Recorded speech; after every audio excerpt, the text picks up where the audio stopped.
Dalam riset ini saya mencoba untuk berkontribusi dalam upaya memberikan konteks terhadap isi dari berbagai manuskrip yang sedang dibaca oleh para ahli. Seperti kita tahu, di Museum Lampung terdapat koleksi berbagai manuskrip masa lalu. Namun demikian ada beberapa manuskrip yang masih belum diterjemahkan, belum ditransliterasi, dan belum dibaca. Dalam riset Indonesiana ini, yang dipimpin oleh Dr. Wahyu Rizky Andifani, kita mencoba untuk membongkar koleksi tersebut, lalu membacanya secara baik, dan mencoba untuk menginterpretasikan isi dari manuskrip tersebut. Manuskrip sendiri adalah sebuah artefak, atau kalau kita merujuk pada Undang-Undang Pemajuan Kebudayaan, manuskrip adalah salah satu objek pemajuan kebudayaan.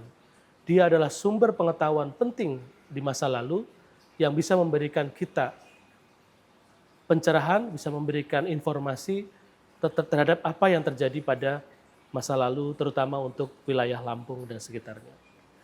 Manuskrip dalam bentuk khat Lampung maupun dalam tulisan Arab Pegon, Palembang, dan berbagai bentuk lainnya oleh teman-teman dalam tim ini coba untuk kemudian dibaca, lalu kita akan melihat siapa yang memproduksi teks tersebut dari informasi yang ada, lalu kemudian pada era atau masa apa teks tersebut diproduksi dan disebarluaskan, lalu bagaimana relasinya dengan konteks kesejarahan di Lampung itu sendiri.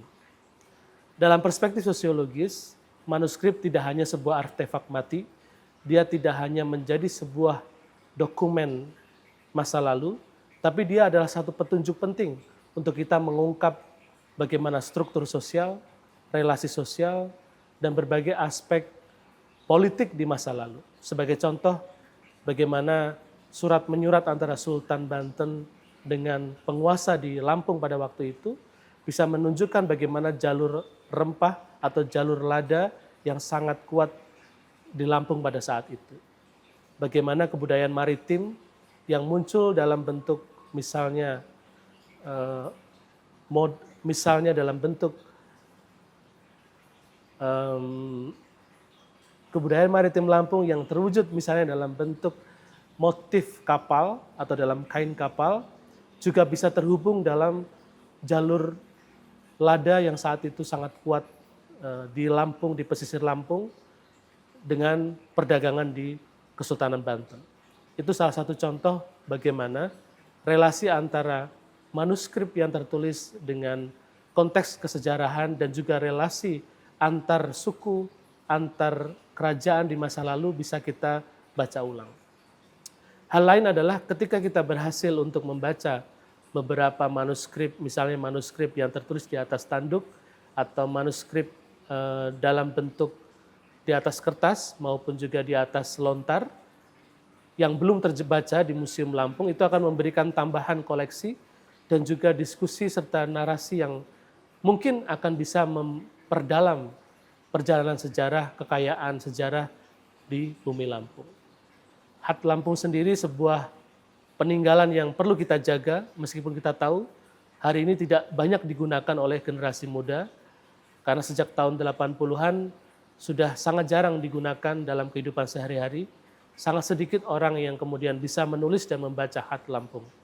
Oleh karena itu dalam konteks sosiologis, kita juga ingin melihat bagaimana kebijakan pemerintah dalam pelestarian Khat Lampung di masa mendatang. Apakah Khat Lampung hanya akan menjadi simbol estetik, misalnya hanya ditulis di pelang jalan atau di dalam gedung-gedung pemerintahan, atau dia bisa dikembalikan menjadi identitas masyarakat Lampung yang lebih luas lagi. Oleh karena itu riset ini ingin mencoba menggali tidak hanya aspek isi masa lalu, cerita di masa lalu, tapi juga ingin menggali bagaimana Khat Lampung bisa hidup kembali dalam ruang-ruang publik di masyarakat Lampung. Terutama bagaimana generasi muda melihat potensi dari Khat Lampung ini bisa menjadi salah satu warisan budaya yang hidup kembali dalam kehidupan sosial di masyarakat Lampung. Apalagi ya? Oke, nanti dipotong-potong ya. Khat Lampung sendiri memiliki ciri khas yang unik, yang berbeda dengan Khat lain atau berbeda dengan aksara lain seperti di Ulu-Ulu, di Palembang, atau aksara Batak, atau aksara di Bugis, Sunda, Jawa, dan lain-lain. Kekhasan ini tentu menarik untuk kita lihat dan bagaimana dia dikembangkan lebih lanjut terkait dengan berbagai pengetahuan lokal yang tersimpan di dalam setiap manuskrip yang ditulis dalam Khat Lampung. Kita juga tahu bahwa di Provinsi Lampung tersebar begitu banyak peninggalan sejarah dari megalitikum sampai dengan peninggalan bersejarah lainnya yang tertulis, yang belum terkoneksi satu sama lain, yang belum diceritakan secara utuh. Riset ini mencoba untuk menggabungkan berbagai puzzle itu agar menjadi satu cerita yang lebih utuh, lebih dalam, dan lebih berguna bagi generasi mendatang.